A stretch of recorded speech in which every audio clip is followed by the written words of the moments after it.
கர்த்தருடைய பரிசுத்த நாமம் மகிமைப்படுவதாக.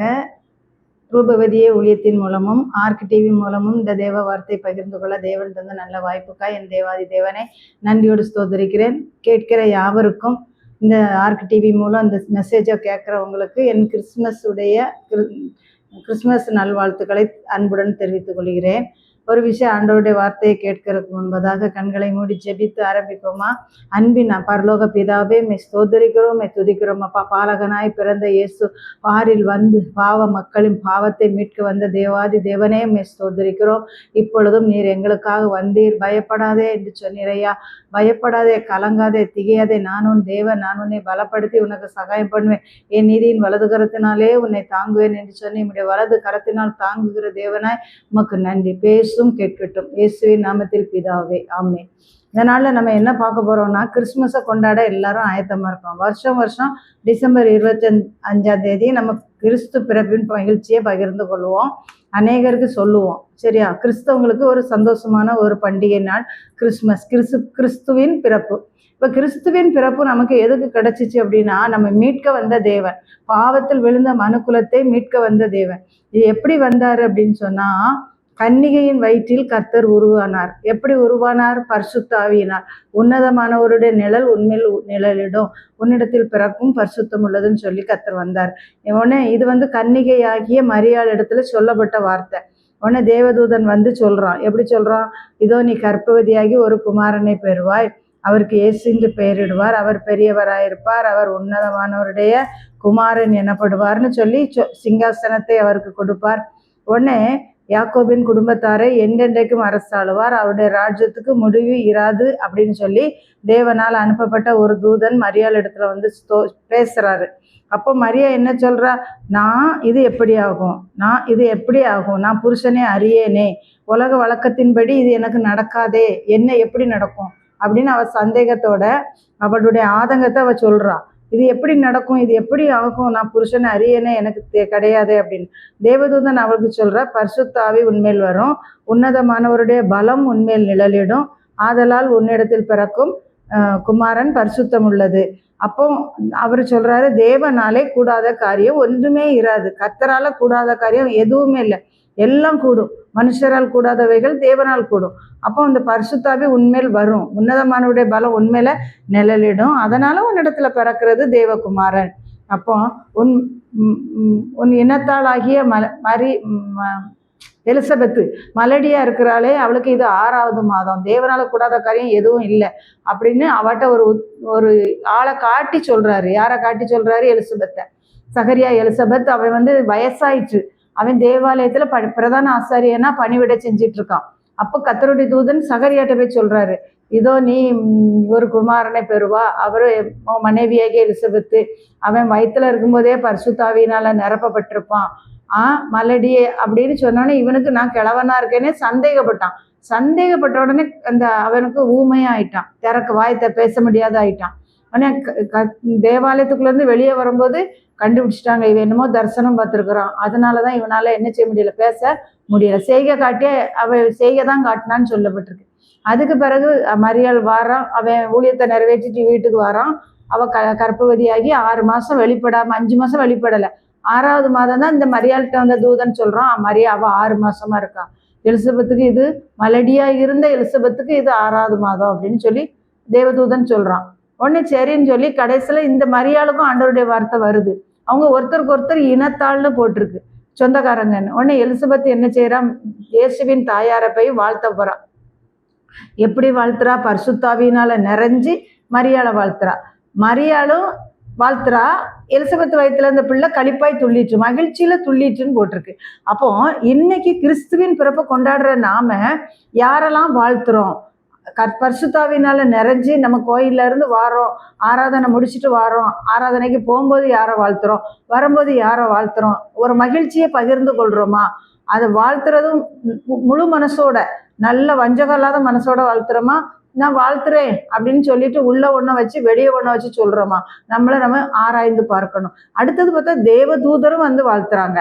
தேவதூதனும் என்ன சொல்றாருன்னா, இதோ நான் ஆண்டவருக்கு அடிமைன்னு சொல்றா. யார் சொல்றா? மரியாள். இதோ நான் ஆண்டவருக்கு அடிமை, உங்களுடைய சித்தம் என்னில் ஆகட்டும். அவ ஒப்பு கொடுத்து அர்ப்பணிச்ச பிறகுதான் கத்தர் எடுத்து பயன்படுத்துறாரு தவிர, நம்ம அனுமதி இல்லாம கத்தர் நம்ம இடத்துல எதுவுமே செய்ய மாட்டாரு.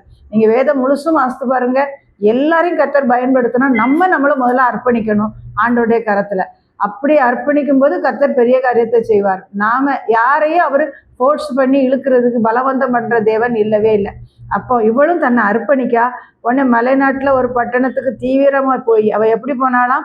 தீவிரமாய் போய் எலிசபெத்தை வாழ்த்தினா. சகரியா வீட்டுக்குள்ள பிரவேசித்து. யாரு? மரியாள். அப்போ பரிசுத்த ஆவியில அந்த அவ பிள்ளை. உடனே இவ சொல்றா எலிசபெத்து, ஆண்டவருடைய தாயார் என்னிடத்தில் வந்தது எனக்கு எப்படி கிடைத்தது? பாருங்க, வயிற்றுல இருக்கும் போதே இயேசுவை அவ ஆண்டவரா ஏற்றுக்கொண்டுகிறா. இயேசுவின் தாயார்னு சொல்லல, ஆண்டவருடைய என் ஆண்டவருடைய தாயார் என்னிடத்தில் வாழ்த்து வந்தது எனக்கு எப்படி கிடைத்தது. ஆனா பாருங்க, அந்த காலம் அவரு வாழ்த்தின சத்தம் காதல விழுந்த உடனே பிள்ளை வயிற்றுல இருந்தே களிப்பாய்த்துள்ள. விசுவாசித்தவளே பாய்க்குவது. நமக்கு ஆண்டவர் கொடுக்கிற வார்த்தைகளை முதல்ல விசுவாசிக்கணும். தேவனுடைய வாழ்த்துதலை பெறுகிற ஜனமா நான் இருக்கனா? தேவதூதன் என்கிட்ட வந்து பேசுறானா? நான் மரியாள் எலிசபெத் வாழ்த்தினது போல பிறரை வாழ்த்துறேனா அப்படின்னு. உடனே மரியாள் சொல்றா, என் ஆத்துமா கத்தரை மைமைப்படுத்துகிறது, என் ஆவி களி கூறுகிறது. அப்போ நம்ம அடிமையின் தாழ்மையை நோக்கி பார்த்தா, தாழ்மை உள்ளவர்களுக்கு கிருபை அளிக்கிற தேவன் தாழ்மையாய் ஆன அவளை நோக்கி பார்த்து அவளை ஆசீர்வதிக்கிறார். இது முதல் எல்லா சந்ததியும் என்னை பாக்கியவதி என்பார்கள்னு சொல்றான். யார? மரியாளை. அவருடைய இரக்கம் பயந்தவர்களுக்கு தலைமுறைக்கா இருக்கும். அதனால நம்முடைய பிள்ளைகள் அடிமையின் தாழ்மையை நோக்கி பார்க்கிற கர்த்தர், தாசனாகிய இஸ்ரவேலை ஆதரிக்கிறவர். எலிசபெத்துக்கு பிரசவ காலம் நிறைவேறின உடனே யோவான் ஸ்நானன் பிறக்கான். கர்த்தர் அவரிடத்தில் அவருடைய இரக்கத்தை விளங்க பண்ணினார். 8ஆம் நாள்ல விருத்த சேதனம் பண்ணும்போது யோவான்னு பெயர் வச்ச பிறகுதான் இந்த சகரியாவுடைய நாவின் கட்டு அவிழ்க்கப்பட்டுச்சு. அப்போ இன்னைக்கு பார்க்க போறோம்னா, நம்ம இயேசுவின் பிள்ளைகள், நம்ம நாவின் கட்டு நமக்கு அறுபட்டிருக்கா? நம்ம ஊமையா இருக்கமா? சகரியாவை போல தேவனை துதிக்கிறோமா? துதிக்க பிறந்த நாம் துதிக்கிறோமா? அமைதியா இருக்கமா? ஊமையா இருக்கமா? இல்லை, துதிக்கணும். இயேசுவின் வல்லமையை, அவருடைய செயலை, அவருடைய மகத்துவத்தை பார்த்து கர்த்தர் நல்லவர் நல்லவர் நல்லவர் அப்படின்னு சொல்றத விட ரொம்ப ரொம்ப ரொம்ப ரொம்ப நல்லவர்னு சொல்லி அவரை என்ன செய்யணும்? நம்ம துதிக்கணும். அடுத்தது பார்த்தீங்கன்னு சொன்னா, மரியாள் தேவதூதன்ட்ட பெர்மிஷன் வாங்கிட்டு தான் சரின்னு சொல்றா. அப்போ கர்த்தர் என்ன செய்யறாருன்னா, உன் கற்பத்தின் கனி, நீ ஸ்திரீகளுக்குள்ளே நீ ஆசீர்வதிக்கப்பட்டவள். மரியாளை பார்த்து, ஸ்திரீகளுக்குள்ளே நீ ஆசீர்வதிக்கப்பட்டவள், உன் கற்பத்தின் கனியும் என்ன செய்யப்படும்? நீ ஆசீர்வதிக்கப்படும் அப்படின்னு சொல்றாரு. சரியா? அப்படி கர்த்தர் நம்மளை ஆசீர்வதிக்கிற தேவனா இருக்கிறாரு. எங்க வேணாலும் போங்க, அவர் அநேக ஜனங்களை அவர் ஆசீர்வதிக்கிற தேவனா தான் இருக்கிறார். சரியா? வாழ்வில் வசந்தமா என்ன செய்யணும்? பிரகாசிக்கணும். உன்னதத்திலிருந்து தோன்றிய அருணோதய நம்மை பிரகாசிப்பிக்கிறதுன்னு போட்டிருக்கு. அப்போ உன்னதத்திலிருந்து தோன்றின அருணோதயம் எது? இயேசுவாத பிள்ளைதான். அப்போ இயேசு நம்மளை ஆசீர்வதிக்கிற தேவன் மாத்திரம் அல்ல, கலங்காதே திகையாதே பயப்படாதேன்னு சொல்லி நம்மளை தேற்றி கண்ணீரை துடைக்கிற தேவன். உன்னோடு தான் இருக்கிறாரு, என்னோடு தான் இருக்கிறாரு. அந்த நம்பிக்கை உள்ள வாழ்க்கை நம்ம வாழ அழைக்கப்பட்டிருக்கோம். தைரியமா நம்ம சொல்லணும், கர்த்தர் என்னோடு இருக்கிறார், தேவன் என்னோடு இருக்கிறார், நான் கலங்க வேண்டிய அவசியமே இல்லை. எல்லா காரியத்தையும் அவர் அறிகிறார், என் கூடவே இருக்கிறார், என்னை தேற்றும் ஒரு தேவன் எனக்கு கொடுக்கப்பட்டிருக்கிறார் அப்படின்னு. அவர் இஸ்ரவேலின் ஆறுதல். அவருக்கு பேர் என்னது? இஸ்ரவேலின் ஆறுதல். இஸ்ரவேலின் ஆறுதல் வரை யாரு காத்திருந்தாங்களாம்? சிமியோனுக்கு சொல்லப்பட்டுச்சு. என்ன சொல்லப்பட்டுச்சு? நீ இஸ்ரவேலின் ஆறுதலை நீ பார்க்கறதுக்கு முந்தி மரணமடைய மாட்டான்னு. உடனே இவன் அதுக்கு காத்திருக்கான். எதுக்கு காத்திருக்கான்? இயேசுவாகிய பாலகன் பிறக்கிறதுக்கு காத்துட்டு இருக்கான். காத்துட்டு இருந்தப்போ ஆலயத்துல போய் உட்கார்ந்துருக்கான். மரியாளும் யோசேப்பும் குழந்தைய தூக்கிட்டு ஆலயத்துக்கு விருத்த சேதனம் பண்ண போறாங்க. அப்போ தான் கர்த்தர் சொல்றாரு, தேவ வார்த்தை நிறைவேறுது. நம்ம மத்தியிலையும் நம்மளை குறித்தும் தேவன் ஒரு திட்டம் வச்சிருப்பாரு, நோக்கம் வச்சிருப்பாரு, தீர்க்க தரிசனம் வச்சிருப்பாரு. அதை நம்ம அறிஞ்சிருக்கோமா? இப்ப யோசேப்பை எடுத்துக்கிடுங்க. அவன் வாழ்க்கையில கர்த்தர் எகிப்துக்கு அதிபதியா உயர்த்த போறாருங்கிறத அவனுக்கு காட்டினாரு. அவன் பார்த்தான். ஆவிக்குரிய கண்கள், தூர கண்கள், தரிசனம், சொப்பனம், இதன் மூலம் கர்த்தர் பல விதத்துல நம்மகிட்ட பேசுவாரு. நம்ம ஆவியில களி கூற முடியும் கர்த்தர் பேசும்போது. ஆனா நம்ம கர்த்தரோட இருந்தா நம்ம பக்கத்துல சாத்தம் வரவே முடியாது. அவன் எங்க இருந்தாலும் நமக்கு சேட்டை பண்ணுவான். அவன் நம்மளை சோறு பண்ணுவான், தடையை உண்டாக்கி பார்ப்பான். ஆனா கர்த்தர் அதை எல்லாத்தையும் ஜெயிப்பாரு.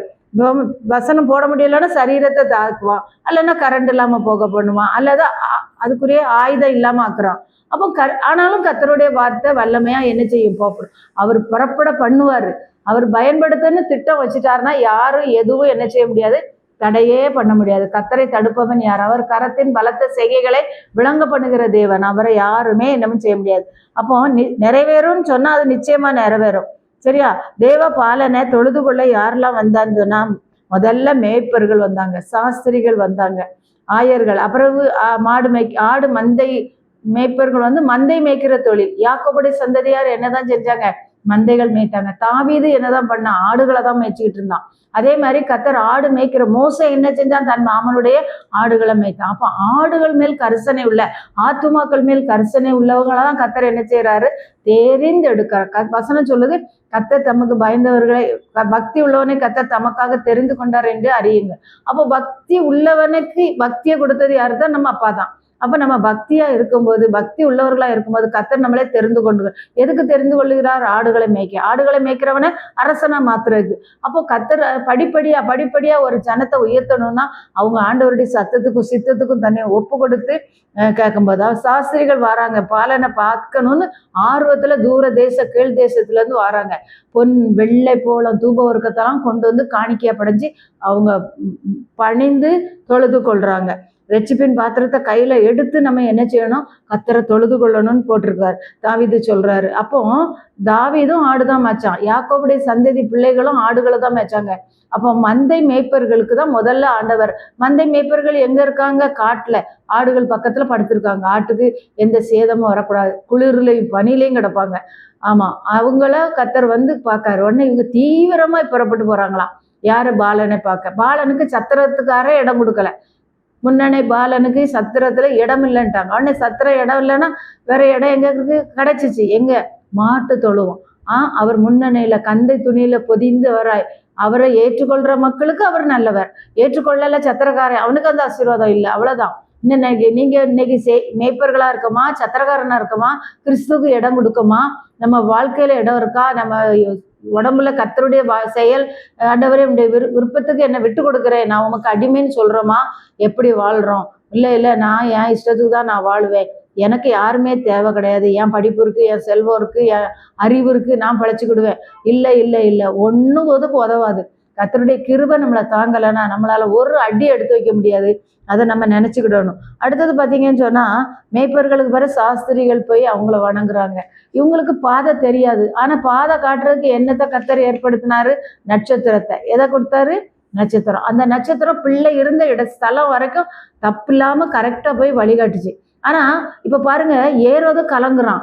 ஏன் யூதருக்கு ராஜாவாக பிறந்திருக்கிறவர் எங்கேன்னு வந்து கேட்காங்களே, நான் தான் ராஜாவா இருக்கேன், இதுக்கு போக இன்னொரு ராஜா யாரு பிறந்திருக்கா, அது எங்க பிறப்பாரு அப்படின்னு அங்க இருக்கிற அறிஞர்கள் மேதைகள்கிட்ட கேட்கும்போது, ஏசு பெத்லகேம்லே பிறப்பார், யூதாவே ஆளுகிறவர் அங்கிருந்து புறப்படுவார்னு இருக்கு அப்படின்னு அவங்ககிட்ட சொன்ன உடனே அவங்க நடுங்குறாங்க. உடனே அவர் காலத்தை கணிச்சு பார்த்துட்டு அந்த பிள்ளைக்கு 2 வயசுக்கு மேல இருக்காதுன்னு சொல்லிதான் 2 வயசுக்கு உட்பட்ட எல்லா குழந்தைகளையும் அவன் என்ன செய்யறான்? அழிக்க திட்டமிடுறான். பாருங்க, ஒரு பக்கம் மகிழ்ச்சி இருக்கு, ஆனா ஒரு பக்கம் கலக்கம், ஒரு பக்கம் கண்ணீர். ஆனா இவைகளின் மத்தியில கர்த்தருடைய பிள்ளைகளுக்கு சரியான பாதுகாப்பை கர்த்தர் என்ன செய்கிறார்? கட்டளையிடுகிறார். சரியான பாதுகாப்பை நமக்கு தருவார். உங்க வாழ்க்கையில நீங்க எந்த இடத்துல எல்லாம் கலங்கிட்டு நிக்கீங்களோ கவலையே படாதீங்க. கர்த்தர் நமக்கு ஆறுதல் படுத்தும் தேவன், கூடாததை கூட பண்ணுகிற தேவன், முடியாததை முடிய பண்ணுகிற தேவன், மலடிங்கிற குறைவை நீக்குகிற தேவன். அதனால கர்த்தர் தம்முடைய பிள்ளைகளை அளவில்லாமல் ஆசீர்வதிக்கிற கர்த்தர். நீங்க எப்படி நம்புறீங்களோ, எப்படி விசுவாசிக்கிறீங்களோ அப்படி கர்த்தர் நமக்கு நல்லவராகவே என்ன செய்கிறார்? இருக்கிறார். பிறப்பின் பண்டிகையின் மகிழ்ச்சி, இயேசு பிறப்பின் மகிழ்ச்சியை மேய்ப்பர்கள், சாஸ்திரிகள், அப்புறம் நட்சத்திரம் கூட, இந்த நட்சத்திரத்தை கண்டவுடனே சாஸ்திரிகள் என்ன செஞ்சாங்களாம்? மிகுந்த ஆனந்த சந்தோஷம் அடைந்தார்கள்னு போட்டிருக்கு. அப்ப நமக்கு இன்னைக்கு பண்டிகை நாட்கள் ஆனந்த சந்தோஷத்தை தருதா, இல்ல சாப்பாடு ஆனந்த சந்தோஷத்தை தருதான்னு யோசித்து பாருங்க. கிறிஸ்து நம்ம உள்ளத்துல இருக்கணும். அது மாத்திரம் இல்ல, ஏழை எளிய மக்கள், ரொம்ப பாவப்பட்ட மக்கள் இருக்காங்க, அவங்களுக்கு இன்னைக்கு சாப்பாடு கிடைச்சிச்சா? நம்ம பகிர்ந்து உண்றோமா? ஏழைகளுக்கு கொடுக்குறோமா? ஆண்டவரின் அன்பை அறிவிக்கிறோமா? கலங்காதம்மா, உன்னை கத்தர் போஷிப்பாரு, கலங்காத உனக்கு கத்தர் தருவாரு. நம்ம ஆறுதலான வார்த்தைகளை பேசுறோமா, அவங்கள குறித்து ஒரு கரிசனையற்றவர்களா இருக்கோமா. நான் சொன்னேன், நீ ஆடுகள் மேல் கரிசனையா இருந்தானா உன்னை அரசனா மாத்த வல்ல தேவன் நம்ம கூட இருக்கிறார். அப்ப நம்ம இன்னைக்கு ஒரு அழிந்து கொண்டிருக்கிற ஆத்துமா மேல கரிசனையோட, கிறிஸ்து பிறந்ததையே பாவத்துல வாழ்ற மக்களை மீட்கதான். இயேசுவை பாருங்க, ஒவ்வொரு பாவத்துல இருக்கிற மக்களையும் விடுவிச்சிருப்பாரு. போ, பாவம் செய்யாதே, நீ போ, இனி பாவம் செய்யாதே. பாவத்தை மன்னிச்சு வாழ்வை கொடுக்கிற தேவன் நம்முடைய அப்பா ஏசப்பா. அதனால நம்ம வாழ்க்கையில நம்ம என்ன செய்யணும்னா, அந்த பிறப்பின் பண்டிகையின் மகிழ்ச்சிய அனைவரோடும் கொண்டாட வேண்டும். ஏழை எளிய, முடிஞ்சவங்க, வியாதிகாரங்க, முடியாதவங்க, யாரானாலும் அவங்களுக்கு கிறிஸ்துவின் அன்பு.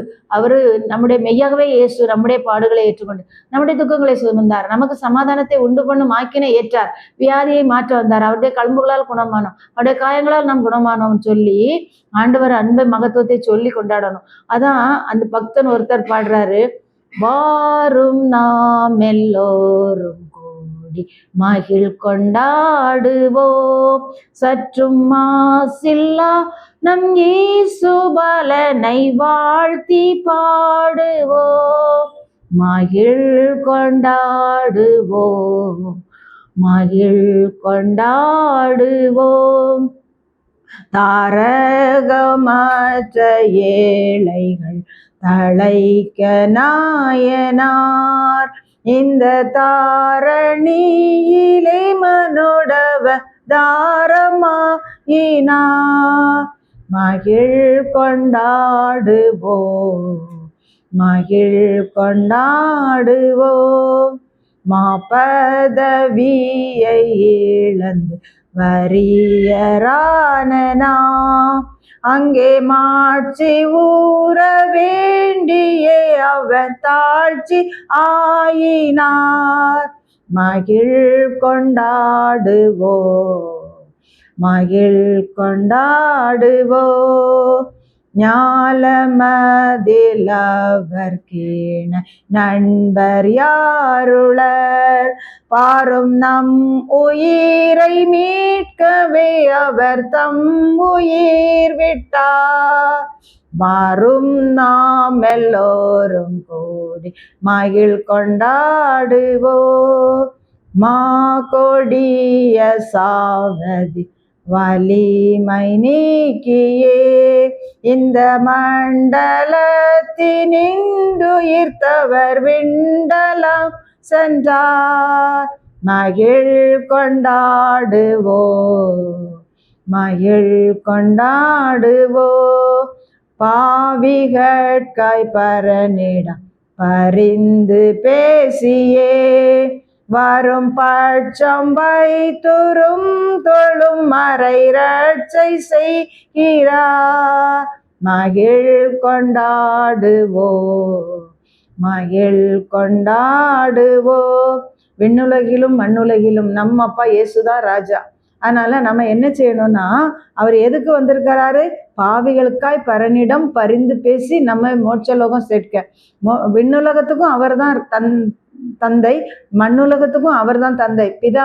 இதுல ஒரு பெரிய காரியம் என்ன இருக்குன்னா, ஆபிரகாம் ஈசாக்கை எப்படி பலி செலுத்தினானோ அதே மாதிரி தேவன் தம்முடைய ஒரே பேரான குமாரனை ஈசாக்கு போல பலி செலுத்த ஒப்பு கொடுத்ததுனாலதான் அந்த கொடிய வேதனையை பார்க்க சகிக்காம அவர் என்ன செஞ்சாரு? கண்களை மூடிக்கொண்டதுனாலதான் தேவன் சொல்றாரு, என் தேவனே என் தேவனே ஏன் என்னை கைவிட்டீர்? அப்ப ஒரு நிமிஷம் ஒரு அந்தகாரம் சூழுது. கிறிஸ்துவுக்கும் தேவனுக்கும் இடைவாக என்ன செய்யப்படுது? தகப்பனுக்கு பிளவை உண்டு பண்ணிச்சு. அதனாலதான் கர்த்தர் சொல்றாரு, அவர் முகத்தை பார்த்து பார்த்து அவர் சித்தத்தை செய்துகிட்டே இருந்தாரு, ஒரு நொடி கூட விலகாம பிதாவின் முகத்தை பார்த்து பார்த்து பார்த்து. ஆனா அந்த சந்தோஷம், இந்த கிறிஸ்துவின் வரும் நிமித்தம் வரும் பாடுகளை சந்தோஷமா ஏற்றுக்கொண்டாராம். ஆனா கர்த்தர் அவர் நோக்கம் பிசகாமல், இம்மி அளவு செதறாம அப்படியே வந்ததுனால பாவிகட்காய் நமக்காய் பரிந்து பேசி ரத்தத்தை சிந்து மீட்கும் பொருளாகிய தமது ரத்தத்தை சிந்தலன்னா மீட்பே இல்லை. ஆனா மீட்கும் பொருளாகிய ரத்தத்தை சிந்தி நம்ம மீட்டு கொண்டதுனால அவருக்கு என்ன கிடைச்சிச்சுன்னா பலி பலி பலி. அவருடைய தழும்புகள், அவருடைய ரத்தம் தான் இன்னைக்கும் பரலோகத்துல ஒரு பெரிய பொக்கிஷமா வைக்கப்பட்டிருக்கு. நம்மளை மீட்க கொடுக்கப்பட்ட ரத்தம், அவர் விலையேற பெற்ற ரத்தம். அதனால நமக்கு நன்மைகளை செய்கிற ரத்தம் நம்ம பிதாவின் இடத்துல. அதனால பரிந்து பேசி நமக்காக என் பிள்ளை பாவம் செஞ்சுட்டா, தப்புதான், அதுக்கு நான் விளைக்கிறேன் கொடுக்குறேன்னு சொல்லிதான் நமக்காக மீட்பை சுதந்திரம் வாங்கி தந்திருக்கிறார். அதை நினைத்து நாம் கர்த்தருக்கு நன்றி செலுத்துவோம். அவர் பிறந்ததுல மகிழ்ச்சியோ இல்லையோ, ஆனா ரத்தம் சிந்தி மீட்டு மரித்து உயிர்த்தெழுந்ததுனால நம்ம அவருடைய கிருபைகள் வல்லமைகள் அனைத்தையும் பெற்றிருக்கோம். இது பிறப்பில் ஆரம்பிச்சிச்சு, உயிர்த்தெழுதல் வரைக்கும் இருக்கு. கர்த்தர் இன்றும் ஜெபிக்கிறார். நம் அனைவரையும் ஆசீர்வதித்து காப்பாராக. ஒரு நிமிடம் ஜெபிப்போம். அன்பின் ஆண்டவரே, பிறப்பின் மகிழ்ச்சியை கொண்டாடுகிற நாங்கள் உம்முடைய உயிர்த்தெழுதல், உம்முடைய பாடு மரணங்கள் அனைத்தையும் சிந்தித்து உம்முடைய பிள்ளைகளாய் மாறி விடட்டும். கர்த்தாவே பலப்படுத்தும், காத்துக்கொள்ளும். இயேசுவின் நாமத்தில் பிதாவே, ஆமேன், ஆமேன்.